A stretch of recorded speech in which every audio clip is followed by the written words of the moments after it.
بعين منفساوي هيوت زيادة مبتتان بروتين كقطم يخيل بساينس مجدي كنريو خلنا دما منشرو ككلاخل كم زخيل متن انسولين الناقنس مسكره دما اب غزي صوم مالتا منصومول غزي اب وشط اكلاتنا انتاي زكايد زبل حتى فطيرلنا يفلط دو سلام كبران تخاتلت نز مدب كمي كنيخوم سلام أملاك مسام كون دا تمنخو انقع بدحان لابغانا حساب تيفي بسلام مزاخم ممبر ناس نغمامي كساب مودة تامسانا خطون حند عدنكو نامنا يلوم تحسنا كبلكم نزب زحنا حزب حبشا صوم أزي لمدن فلوت انزخونا كفال هيوتنا يو بفلاي أبقزي هايماناتوي صومات كيبالعنا بزوح ساعتات كنت انح نخلينا أبنت صومولو ساعتات أكلتنا بزي مقبي بخمي زكايد دحري ناي صوم ساعتات ننبلعو مقبي مصباي ترايدي سرحو ولا سكالك كنفلطو زغبانا عليو اب ناي صوم ساعتات اكلاتنا نتقصيلنا نبلعو مقبي تراي مصباي زيكونه ازي بزح دخونه تقام بروسيسات يزكايد كم اول كيبلعخا نوح غزي خنصنحون يلما مدكايو سلازي امنا لهم فيديو تحستنا كابل عن مستن تخلكلنا نوح زبل غزي اب نصنحلو ابوشت اكلاتنا زكايدو سرحاتن طعناوي ربحاتاتهم كمون زم طعناوي ربحاتات كاب صوم زركبو نخندي زاكل ساعاتات كيبلعنا مس نصنحيو كنغلصينا قليل دي بحال تراس لزلو شللاي نبلو كساب موداتا بحنساب نصنح حراين بقارنا استات 12 ساعات بزي مقبن ماين مصنح بزبل نجمر ابزي 12 ساعات ناي صوم غزي أكلاتنا كابتي أقدمنا زبلعنا مقب زمزة جلوكوز يتقم متن إنسولين الناقنس مسكرة دما أكلاتنا أبتتعقيو زنبرة ساعات زيادة خمركوز يجمر أكلاتنا أب هرموناتون لوت يمزيو إذا دما أم عقاب تشوتاتن نأتغاق ماس تعقب السبحي أم دقافن حيالو أقدسي تراتات زلوه هرمون عبيتيو هايز لوتي اتأقداس نتبي السعبيو استات 12 ساعات كان مقبن ماين تخلكلنا مستنحنا اتطعنا وربحا نبلو دلنا هندبت يكون نزغسات انتاي دا اتلوططات ببقرب يزفصم اتغزي دما ناي نفس وكف سب اتفلالي كخون يخيل እዩ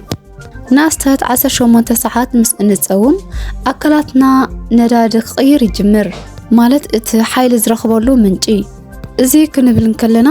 አካላትና ኣብቲ ተዓቂቡ ዝጸንሕ ዝያዳ ጽቅዕተኛ ክኸውን ይጅምር ጽር ብዝበለ አካላትና ካብቲ ናይ መወዳእታ ዝበልዕናዮ ምግቢ ትሕዝቶ ኣክንዲ ዝምርኮስ ኣብቲ ውሽጢ አካላትና ተዓቂቡ ዝጸንሕ ጸዓት ወይ ድማ ስብሒ ክጥቀም ይጅምር ጸላም ከብድናውን ዝያዳ ኬቶናት ከተፈርት ትኽእላ ኬቶን ክንብል ከለና ካልእ ምንጭ ናይ ጸዓት ወይ ድማ ሓይሊ ኮይኑ ሓንጎልናን ካልእ ትሽታት ናይ አካላትናን ግሉኮስ ኣብ ዝወሓደሉ እዋን ክጥቀምሉ ዝኽእሉ እዩ ግሉኮስ ክንብል ከለና ሓደ ካብቶም ቀንድን ቅልል ዝበሉ ዓይነት ሽኮር ኮይኑ ንአካላትና ድማ ከም ምንጭ ነዳዲ ኮይኑ ዘገልግላ እዩ ኣብዚ መስርሕ እዚ እምባር ንገለ ሰባት ጥሜት ክስምዖም ምኽንያት ክኸውን ዝኽእል ኣብ ዓይነት ሰባት ግን ክፈላለይ ይኽእል እዩ አውቶፋጂ እንታይ እዩ አውቶፋጂ ከም አካል ናይቲ ወህያዊ ዳግመ ምጥቃም ስርዓት አካላትና ኢልና ንሕሰቦ እዚ ክንብል ከለና እቶም ውሽጥ አካላትና ዝርከቡ ወህያታት ነቶም ውሽጥ አካላትና ዝርከቡ ዘየድልዩ ወይ ከዓ ዝተበላሸው ነገራት ክሰባብሮምን ከጽሪዎምን ወይ ወን ገለ ንኻብኣቶም ዳግማይ ንኽጥቀሙሎም ይኽእሉ ገለገለ መግለጺታት እዚ ዓይነት መስርሕ እዚ ማለት አውቶፋጂ ልክ ኣብ 18 ሰዓታት ናይ ጾም ግዜ ዝጅምር ድብል ሰሚዕና ክንከውን ንኽእሊና እንተኾነ ግን ንነፍሲ ወከፍ ወዲሰብ ብርግጸኝነት ከምኡ ክንብል ኣይንኽእልን ምኽንያቱ አውቶፋጂ ድሮ ኣብቲ ናይ መጀመርታ ሰዓታት ናይ ጾም ይጅምር እዩ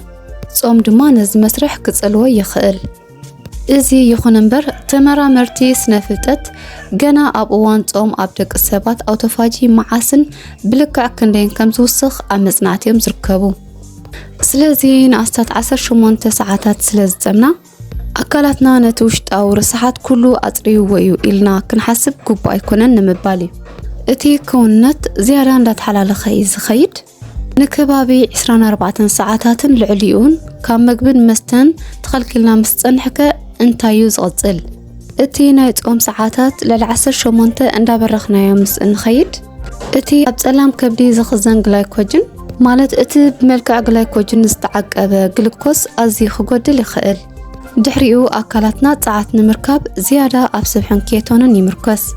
እዚ ኣገዳሲ ናይ ኣብ ውሽጢ ኣካላትና ዝካየዱ ስራሓት ለውጢ እዩ። ምክንያቱ ዝኾነ መግቢ ስለ ዘይንበልዕ ስርዓተ ምሕቃቕ መግቢ ኣካላትና ድማ እቲ ዝሰርሖ ስራሓት ስለ ዝቐለሉ ገለገለ ሰባት ኣብ እዋን ጾም ኣብ ጥሜት ምሕቃቕ መግቢ ከምኡውን መንፋሕቲ ለውጢ ከም ዘምጽኡ የስተብህሉ እዮም። እንተኾነ ግን ኣብ ጉዳይ ጥዕናዊ ሳዕቤናት ክህልዎ ክንጥንቀቕ ይግባአና እዩ። ጾም ከም ፍወሳ ናይ ሲቦ ዝኣመሰሉ ኩነታት ኣውቶኢሙን ሕማማት ኣርትራይትስን ወይ ድማ ካልእ ሕክምናዊ ኩነታት ክቐርብ የብሉን። ዝኾነ ምስ ጥዕና ዝተኣሳሰር ኩነታት ስክፍታ እንተዳሃሊና ቅድሚ ናይ ጾም መደባትና ምጅማር ምስ በዓል ሞያ ክንክን ጥዕና ክንመኻኸር ይግባእ። ኣብ ገለገለ እዋናት ምስ ጥሜታት ሓሒዝና እንብሎም ሎመዳት ቃላት ኣለዉ። ማራት ጠሜየ ንኽንብል ሓሳኹ ከብደይ በሊዑሙኒ ንብለሉ እዋን ኣሎ እሞ እዚ ሓቂ ድዩ? እቶም ኣብ ውሽጢ ኣካላትና ዝርከቡ ሓሳኹ ሓድሽ ዝብላዕ ምሳኣኑ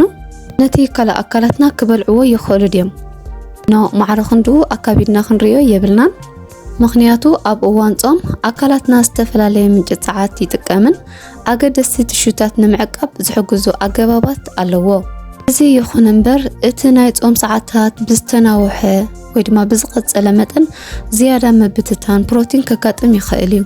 እዚ ንማዕረ ክንደይ ዝኣክል እዩ ንዝብል ሕቶ ኣብ ሓያሎ ረቓሒታት ክምርኮስ ይኽእል እዩ። ንኣብነት ኣብ ኣቃውማ ኣካላትና ኣካላዊ ምንቅስቓሳትና ኣመጋግባና ከምኡውን ንውሓት እንጾሞም ሰዓታትን ካልእን ክኸውን ይኽእል። እዚ ማለት ግን ጾም ንጭዋዳታትና የጥፋልና እዩ ንምባል ኣይኮነን። እንታይ ዳ ንነዊሕ ሰዓታት ክንጾም ከለና ኣቕሊልና ክንሪኦ የብልናን። 42 ወይ 72 ሰዓታት ምስ እንጾምከ ንኽልተ ወይ 3 መዓልታት ምጻም ብዓይኒ መንፈሳዊ ህይወት ዝተፈለየ መግለፂ እኳ እንተሃለዎ ብሳይንስ መንገዲ ክንሪኦ ከለና ድማ 48 ወይ 72 ሰዓታት ዝጸንሕ ጾም ካብ ቁርሲ ምዝላል ወይ መዓልታዊ ልምዲ ጾም ምኽታል ጥራሕ ኣዝዩ ዝተፈለየ እዩ። ንሰለስተ መዓልቲ ዝጸንሕ ጾም ንናይ ምክልኻል ዓቕምና ሙሉእ ብሙሉእ ዳግማይ ይሐድሶ፣ መበቆላውያን ዋህዮታት የነቃቅሕ ወይ መንሽሮ ክከላኸል ከም ዝኽእል ዝገልጽ ቃላት ክንሰምዕ ንኽእል ኢና።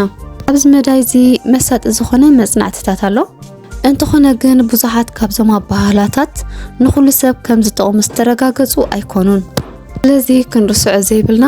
ንገለገለ ሰባት ንነዊሕ እዋን ጾም ምጻም ዋሕዲ ማይ፣ ትሑት ጸቕጢ ደም፣ ጸገም ኤሌክትሮላይትስ ከምኡውን ድኻምን ካልእ ጸገማት ከስዕበልና ስለ ዝኽእል ክንከታተሎ ይግባአና። ስለዚ ብፍላይ ኣብ ናይ ሃይማኖታዊ ጾም ኣብ እንጾመሉ ግዜ ድሕሪ ናይ ጾም ሰዓታት እንምገቦም ምግቢ መኣዛውያን እንተኾኑ ኣዝዩ ተመራፂ እዩ። ኣብነት ከም መሸላ፣ ባልዶንጓ፣ ዓተር፣ ዓይኒ ዓተር፣ ኣሕምልቲ ከምኡውን ዓይነት ወይኒ ጥዕና ዘለዎም ስብሒ ከም በዓል ኣቨካዶ ከምኡውን እኹል ፈሳሲ ክንወስድ ኣለና። ስለምንታይ እዩ ሓደ ሓደ ግዜ ንኮ ዋላ ኣብ ዘይበላዕናሉ እዋን ሽኮር ደም ክውስኽ ከም ዝኽእል ሓሲብና ንፈልጥ ዶ? ሓደ ክኸውን ዝኽእል ምኽንያት ኣብ ወጋሕታ ዝግበር መስርሕ እዩ። ንኮ ከም ኮርቲሶል ዝኣመሰሉ ሃርሞናት ኣካላትና ንኽበራበር ንምድላው ዝሕግዙ ኮይኖም እዚ ናይ ሃርሞናዊ ለውጢ ድማ ጸላም ከብዲ ግሉኮስ ናይ ደም ንኽለቅቕ ምልክት ክትገብር ይኽእላ እሞ ስለዚ ከዓ ሽኮር ደም ዋላ ጼምና እናሃለና ክውስኽ ይኽእል። ስለዚ ናይ ጥዕናዊ ጸገም ሕማም ሽኮር እንተዳሃሊና ወይ ድማ ናይ ሽኮር ደም ምጉዳል መድሃኒት ንወስድ እንተዳሃሊና ኣብ ንጾመሉ ግዜ ጥንቃቐ ክንገብር ኣለና። ማለት ምኽሪ ሓኪም የድልየና እዩ። ጾም ምስ ኮሌስትሮል ምትሓዝ ኣለዎ። ኣብ እዋን ጾም ወይ ውሑድ ካርቦሃይድሬት ምብላዕ ሓደ ግዜ ኤልዲኤል ኮሌስትሮል ክውስኽ ከም ዝኽእል ሰሚዕኩም ክትኮኑ ትኽእሉ ኢኹም። ኤልዲኤል መብዛሕትኡ ግዜ ሕማቅ ኮሌስትሮል ተባሂሉ እዩ ዝጽዋዕ። ኮሌስትሮል ንባዕሉ ግን ኣገዳሲ እዩ። ኣካላትና ሽፋን ወሃዮታት፣ ሃርሞናት፣ ኣሲድ ሓሞትን ቫይታሚን ዲ ንምስራሕ ኮሌስትሮል የድልዮ እዩ። ይኹን እምበር ምስ ግዜ ኣብ ደም ብዙሕ ኤልዲኤል እንተዳሃልዩ ንሓደጋ ሕማም ልብን ስርዓተ ዝረደምን ክውስኽ ይኽእል እዩ። ስለዚ ብፍላይ ክብደት ንምቕናስ ኢልና ኣብ ንጾሞ ጾም መጠን ኤልዲኤል እንተወሲኹ ዕላማና ሃሪምና ኢልና ክንሓስብ የብልናን። ኣብ ክንድኡ ኣብቶም ዝዓበዩ ነገራት ማለት ኤልዲኤል፣ ኤችዲኤል፣ ትራይግሊሰራይድ፣ ጸቕጢ ደም፣ ሽኮር ናይ ደም፣ ነባብራናን ካልእ ሳዕቤን ከይህልዎን ኢና ክንርኢ ዘለና። بزعبا كوليسترول زشغل كونتات نتراهليكن مس بعل مويا كنكنطعنا انت تزراربنا يتمراتي سلازي حصر بزبله كام مبلعن مستن ننوح زبله ساعات تخلكلنا خنصنح كلنا اب اكلاتنا زكايدو سرحات أكلاتنا ننوع دبل غزي بزي مغبي خصنح كم زخل يلمد درجة انسولين يغير أكلاتنا بزيادة كابتا وشت أكلاتنا تعقيبو تصنح ساعات كتقام يجمر وشتاوي سعي أكلاتنا زيادة كمكخ يخل مفراي كيتون كوسخ يخل كم اون كم اوتوفاجي زامسلو وهياوي سرحات بحزرة مازاتات كتصلو يخلو صوم مس امنتنان بهالنان توفيتنان استاساسريو سلازي منفساوي علامات صوم كنخبر نكلنا عم مسرحنا أكلاتنا كم كيرنا كم انك كنخنون كنمهار سلازلناون دحر صوم انبول مقبتات مازاويان انتخونو تمراتيو اخول فساسي موسادون مسؤوم كم اون حمام شكور انتهالينا نفسو صر ويدما زطبو اديتات تعد كبدت انتلينا مدهانيت نوسد وي كالع حكمنا كونتات انتراهالينا قام قدمي مجمارنا مسبع المويا كنطعنا انت تزراربنا تمرات يخون نيلومي فيديو تحسنا نزي مسل نيرو ابهانا حساب تي في متيكم سلستخاتتلكم انا مسكنا اذا فيديو تقاميت كوينان ترخيبكما لايك هابوا نفتوتكم بيتسبكم نخبصهم شير بمقبر نزيارات تحستو سبسكرايب ايترسيهم ابقى تصالي فيديو كساب نرخبكا سسنين عخوم